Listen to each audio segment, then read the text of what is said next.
Hello folks, and welcome to another edition of For the Health of It. I'm Lou Beccaria. Thanks for tuning us in. We really appreciate it. We have the pleasure today of bringing you a show on a very unique organization called Voice and Vision.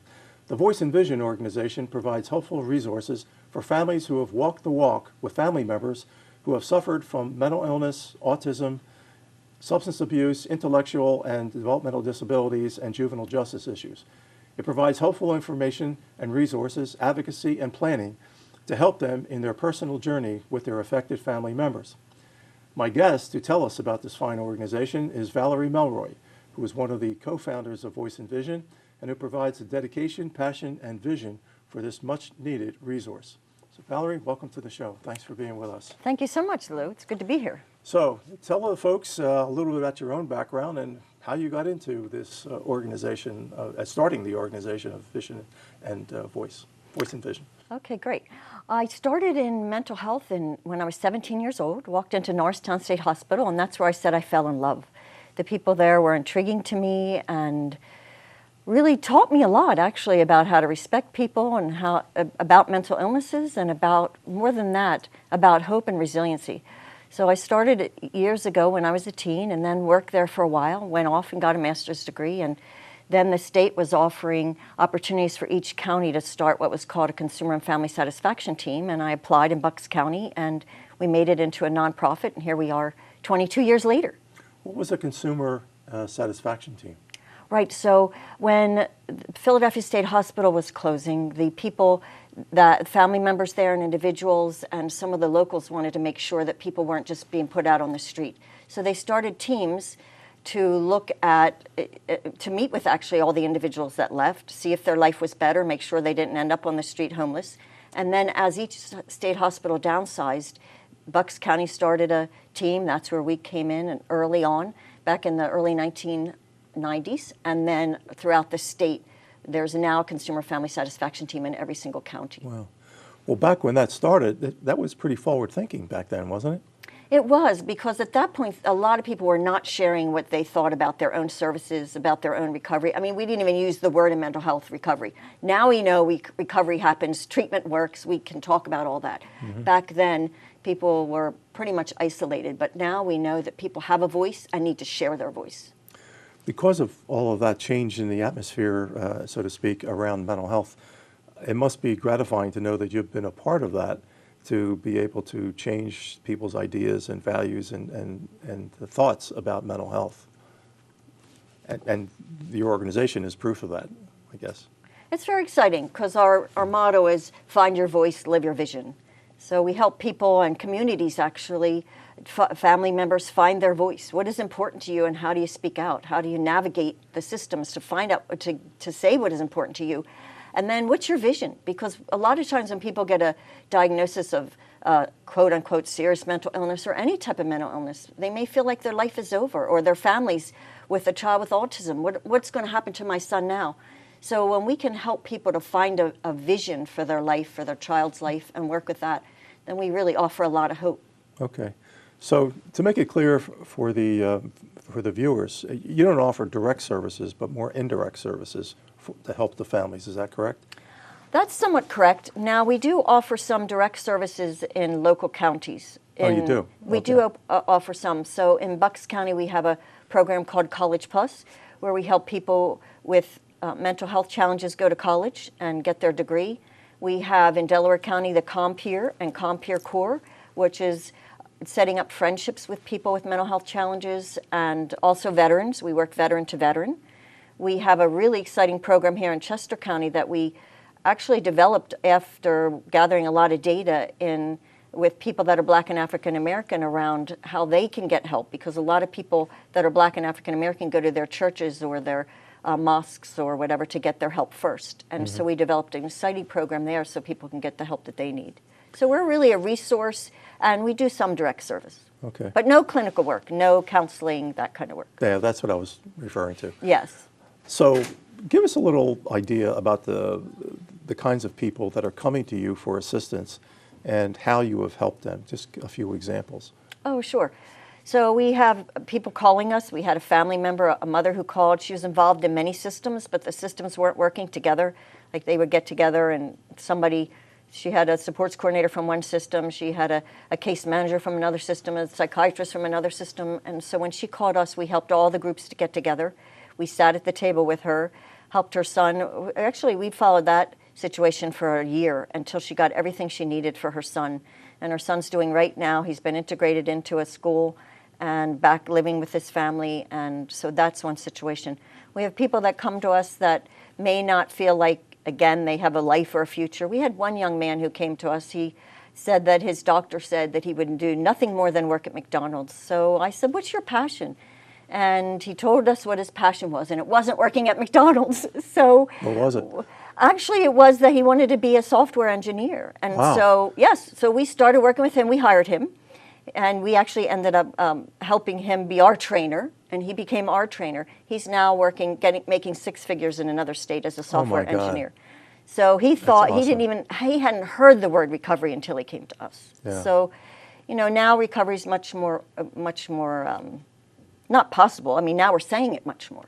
Yeah. But so we have a lot of stories like that where people finally meet the help and hope, and it's because everybody at Voice and Vision is someone who either has a diagnosis or is a family member of someone who has a diagnosis. So we're passionate about people getting help. Yeah, I could tell by the way that you're answering the questions. You're very passionate about it. So tell us a little bit, Valerie, about the makeup of your Voice and Vision team of your organization. Sure. So we have 42 staff, and we're in 3 different counties, four separate offices. What counties are you in? We're in Bucks, Chester, and Delaware County right now. We do provide some service at Norristown State Hospital, which serves the whole southeast area. But as I said, all of our people have lived experience with different issues. If you call us and you have a child with autism, we can have you talk to a parent who has a child with autism. If you're an adult that has schizophrenia, we have somebody on our staff that can talk to you about that. In fact, her story is amazing. She was in Norristown State Hospital for 11 years, self-abusive and so forth. Wow. She came out. She's working with us now for many years, and she's leading one of our programs back into Norristown State Hospital to talk to the people about recovery and that there's a possibility to get out of there and live a life that you dream of. Wow, that is awesome. Well, to put it in a kind of an analogy kind of way, people must feel like they're on an island all by themselves until they kind of hook up with you and you create a bridge to all the various kinds of resources that are out there through Voice and Vision. Is that an appropriate way to think about it? I think that's perfect. We talk about us being a bridge Okay. to services and to people. Now, a lot of people that come to us are already in services, and a lot of the services pay for medical necessity. They come in, they look at your symptoms, and they pay for what is medically necessary. And so we actually help people take the next step, like, what do you want out of your life? So we work in conjunction with the services where people can go and get their help from their medication, counseling, and then we help them, I like to think, get a life. Yeah. Can you give us a couple of examples of people who are actually at their wits' end, desperate for solutions or something that really turned their life around as a family and also maybe as the actual person going through the mental illness or substance abuse or whatever? Sure. So we have already worked with people who have overdosed 3 or 4 times, and that there's a serious heroin and opiate epidemic right now. And so when people reach out for help, some people go through rehabs many, many times and don't get what they need. So we ended up hiring one person who had overdosed, nearly died. I was in a coma for four days, had overdosed 3 times, and we hired her, and now she is working with us and she's giving back. So again, we have many stories I could tell you. Okay. I'd like to continue with that, but we have to take a break for commercial right now. Folks, you've been tuning in to For the Health of It, and our show today is on Voice and Vision with Valerie Melroy, and we'll be right back after this word from our sponsor. Stay with us.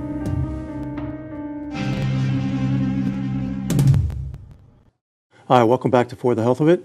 For those of you who are just tuning in, we have the pleasure today of talking with Valerie Melroy from the Voice and Vision organization that provides guidance, assistance, advocacy, planning for individuals and families who are going through various difficult times related to mental health, substance abuse, autism, and such. So Valerie, I understand that your organization, which has been based in Bucks County, also it's in Montgomery County, but you've recently expanded into Chester County. So tell us about the outreach operation that you have in Chester County. All right, thank you. Yes, so we started the Consumer Family Satisfaction Team here in 2012. And in 2015, 16, around there, Community Care and the county came to us and said, there are 4 services that people that are Black and African American are using less than people that are Caucasian. Would you find out why? So we went out, we gathered a team together of people of color and developed a leadership board, and then went out and gathered data around what was happening. And in that time, we also did a literature review, and we found out that a lot of time people of color go to their churches, mosques, or faith-based ministries to get help before they come to the government or before they'll go to agency services. So when we bought that data back, the county said, go out and interview the people that are at churches, the leaders and the faith-based ministers. And so we went out and interviewed 22 people to find out, are you talking about mental health issues? Are you talking about drug and alcohol recovery? What do you need? What kind of help would you need? We found out that most people aren't talking about it. And in fact, a lot of people just say, pray about it. You know, just pray about it and it'll get better. So then the county said, okay, well, let's do something about this. So we created outreach and education, and now we're working with the churches, faith-based ministries, mosques, synagogues, wherever they'll have us, to bring in education around mental health, recovery, around substance use and recovery there. We also bring in all the Chester County resources. Chester County has a plethora of resources to help people, whether you're young, old, no matter what your issues are, there's a lot out there in every area of the county. And so we bring that information in as well so people can access as individuals, family members, and we can work together with the providers, the county, and the insurance companies, as well as the places where people go. We just talked last week to a pastor that wants to bring education into the barbershop, because a lot of people hang out at the barbershop. Yes. So again, you know that. If the barber's working on your hair or the beautician, you'd start telling them all your problems. Well, I know, hairdressers, but I didn't know. It's the same for a barbershop. So that pastor who's working with us on the project, he plans to reach out there too. So again, we're really trying to get information so that that heroin opiate epidemic, so that people are getting help. There's a lot of depression that people don't get help for. We can't tell people anymore, just pull yourself up by the bootstraps and go to work, or just get over it, because people can't get over it. And actually, depression is the #1 disability worldwide for people 60 and under, and it's huge in America. Really? What do you think causes that? Well, there are a lot of factors. It could be environmental. It certainly could be generational. You know, it depends on where you. There's a course clinical depression, and so you might need medication for that. It could be extended poverty. It could be situational, maybe a divorce. Maybe, again, a child has had a long-term illness, whether it be cancer or some type of mental health, emotional disturbance, and you now have depression. You're not sure how to deal with what you're going through. So there's a lot of causes for it, and that's why people need help to find out what the cause is and the best course of treatment, and we can help with that. Voice and Vision is obviously a great resource. I'd like to ask you, is it free, or do people have to pay for the outreach that you've just described? Everything is free. Chester County Human Services gave us money for that. Bucks County, Delaware County, all the counties we're in pay us to do this work, so everything is free to people, yes. Wow, okay. You've produced a book called Help and Hope. We're going to flash it up on the screen. But tell us about the development of the book, all the different aspects of it, and how people may get a copy of it, because it is a wonderful resource. Thank you, yes. We're most excited about this work. I'll just hold up these pages. We have 26 chapters in here. This was written by families, for families, and how we came to do this was we put together a family advisory committee, and the parents that came had children in every system you can imagine and with every diagnosis you could imagine. Again, you mentioned juvenile justice, autism. We had mental health.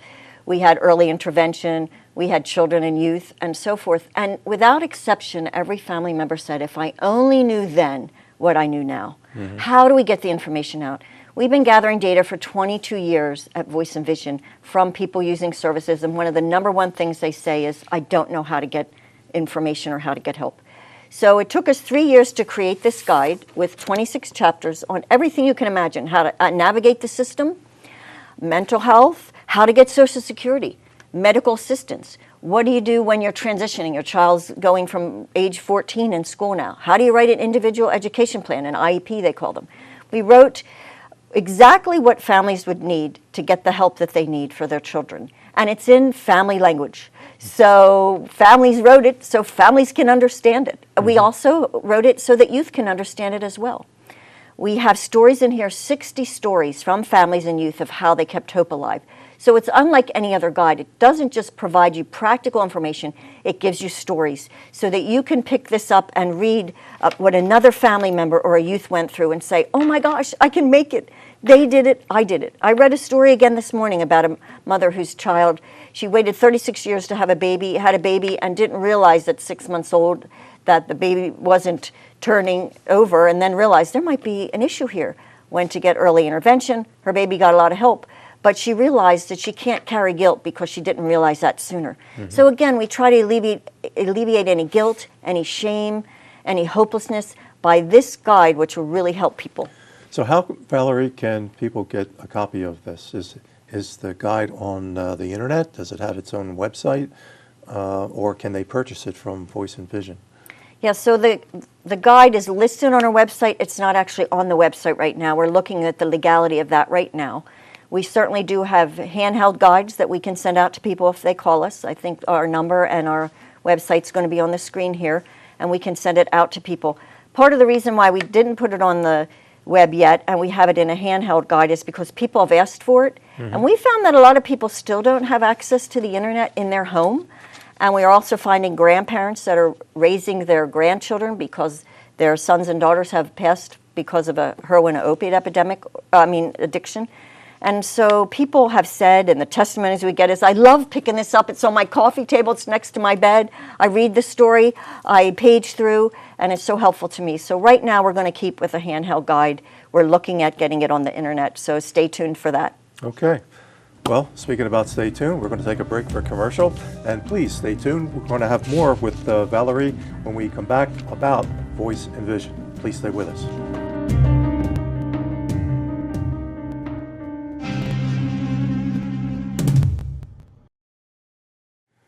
Hello and welcome back to For the Health of It. For those of you who are just tuning in, we have the pleasure today of talking with Valerie Melroy, who is one of the co-founders of a great organization called Voice and Vision that provides a lot of different kinds of assistance and help and advocacy for families going through various kinds of difficult situations. So when we left for commercial, Valerie, we were talking about your book, the guide that you helped develop called Help and Hope. Yeah. So could you tell us a little bit more about that? I know there's some more information you want to give to our viewers. Oh, sure. Well, the Help and Hope guide, again, it's a guide. It's a map, really, for people. And you can follow different chapters here, and it will actually point you back to another chapter to highlight information you might want to navigate in that area. So it's very much a guide as you go through the whole thing. It took us 3 years to put it together, $55,000. We have given out 4,900 of these to family members, to doctors' offices. We have them in libraries. We have them, and this is mostly in Bucks County. We would like to get it into other counties as well. But we have it in various places. The intermediate unit uses it for their social workers. Professionals use it. We give it out to all the agencies. Caseworkers use it. So it's a guide for them as well. The guide, is it appropriate and can it be helpful for the people who don't live in Bucks County but live in the other counties that you're also involved with? Absolutely. This guide, the information in each chapter applies to anyone that lives in Pennsylvania. Okay. So anybody can pick this up, and then you would just search on the internet for some local resources, but anybody can pick this up and follow it. The one chapter we have to change is the one for intellectual and developmental disabilities, because they went and changed the system after 30 years, who knew? How dare they? I know, so that's not good. But other than that, everything that is in here can be applicable to any county and any person. And it's free. And it's free, absolutely. So all they need to do is go onto your Voice and Vision website. Absolutely. And they can find out how to get a copy. Yes, or the 800 number, yes. Yeah. I'm curious, the $55,000 that it cost to produce that wonderful document, how was it funded? Who was the funders? Well, we had folks that would put an advertisement in here, all our local-based service units, banks, doctors, the lawyer, because people need to set up family law trusts for their children sometimes. Yeah. And so we went to various people that would help to fund the work. So it sounds like really it is a community resource in that not only are you providing community resources in terms of the help, but those who helped bring the book about, Absolutely. different members of the community. Absolutely. Well, I know, Valerie, that you've got another book coming out, a guide on substance abuse. So could you tell us about that one as well? Yes, I'd be happy to. So because of the heroin opiate epidemic and the number of people that are dying, and because actually alcohol is still the #1 drug in the world, and we don't talk much about alcohol, and because of the number of youth and that the heroin opiate epidemic has affected every culture, every race, ethnicity, every area, no matter what age you are or no matter what your economic level is, we wanted to bring out some information. And so we have a new one called Substance Use, The Growing Need to Know. It's all about addictions. It's the biology of addiction. What does it look like in your brain? What happens? How do you get help? Where do you get help? How do you get the hope to carry you through? How do you navigate the system? And what happens if your child or yourself, you've been in rehab many times and you're not getting the help you need? What are some of the alternatives? What treatment is available? We really want people to know the interventions today. There's a lot out there to help people. Yeah. So we want people to connect. I'd like to go back to something you mentioned in your explanation just now about the brain. I think a lot of people in our country believe that substance abuse is a result of, it's a moral defect, okay? Instead of understanding that it's a defect of the brain, okay? Could you go into that a little bit for an Sure. instructional period here for our listeners? Because I think that's really important in terms of advancing people's understanding about substance abuse. Not necessarily something that you will to do, but there's a defect in your makeup of your brain. Just like you could have a defect in other aspects of your body and you get cancer or you get a gallbladder problem or whatever. Yeah, so substance use addictions is a disease, and it needs to be treated as a disease. And yes, people make choices with every disease. When you have cancer, you have a choice whether you want chemo, whether you want radiation, or whether you don't want to do it at all, whether you just say, I'm not going to do that, whether I'm going to eat differently. It's the same with substance use. So it is a disease, and there are various treatments for that disease. Medication-assisted treatment is big now, so that people can get medication to help them get off of heroin and some of the other drugs that are really actually much more dangerous. Vivitrol is often given for people with alcoholism. And so, again, people have access to this. And I do want to mention that people of color, we have been talking a long time about getting people help, that you do not get arrested anymore if you go into a police station or somewhere for help. You get to go to rehab because we're looking at it as a disease. People need help, they need treatment, they need intervention, and so what is the best intervention for each person? That's going to be done on an individual basis. And of course, 12-step has been around forever, and most people benefit from that in some way. It's encouraging what you just said about law enforcement is now more informed about this being a brain disease rather than a moral shortcoming. Absolutely. Yeah. Our jails are full of people who are there because of a drug-related offense, full of people. And I have to say, many of those people are people of color, and it's not right. And so if we can get the education out there, if we can get people the treatment they need and the help that they need, then people will not end up in jail. They will not end up many times in divorce, or even worse, dead. So there really is hope out there, and recovery is not just possible, it happens. Treatment works. Well, you made that point. There you go. Treatment works. Very emphatically. So what's next, Valerie, for Voice and Vision? Next five years, say, down the road. What plans do you have? What's the vision that you have for your mission? Well, thanks for asking. We just picked up a family advocacy clinic in Delaware County, which is at the Delaware County Community College. So we can serve both Delaware and Chester County there, because Chester County sends its students to Delaware County Community College. And that's advocating, again, with families for their child of any age, it could be an adult, around help that they need. So right now, paralegal students are helping, but now we have interns that will be social work students as well as law students, so that we can help people, and we'll have family peer support. So we'll connect the family member with another family member to help them get the help that they need. So we intend to increase that. We intend for systems advocacy. We have data, 22 years of what people say they want and need. We want to take it to the legislators. We'd like to change some of the way that the insurance pays for service. We'd like to see alternative treatments paid for that people are getting help from. Right now, insurance won't do that. We'd like to see parity for for mental health issues and all, that people get, their insurance covers their mental health challenges. And so there's a lot to do around systems advocacy, and we talk to at least 1,600 people a year. So we have data from thousands of people over the last many years about what they want and need and what would be most helpful. So we're really hoping to increase our systems advocacy around that. Has the Affordable Care Act, Valerie, been helpful for this whole movement that you've been involved with? It has been helpful. Any legislation that helps people get access to treatment and people that wouldn't normally get access to treatment or better access is helpful. There's still a long way to go. Yeah, okay. All right, well, before we sign off, would you like to mention your phone number again if people wanted to contact you about getting the guides or for any other reason? Sure.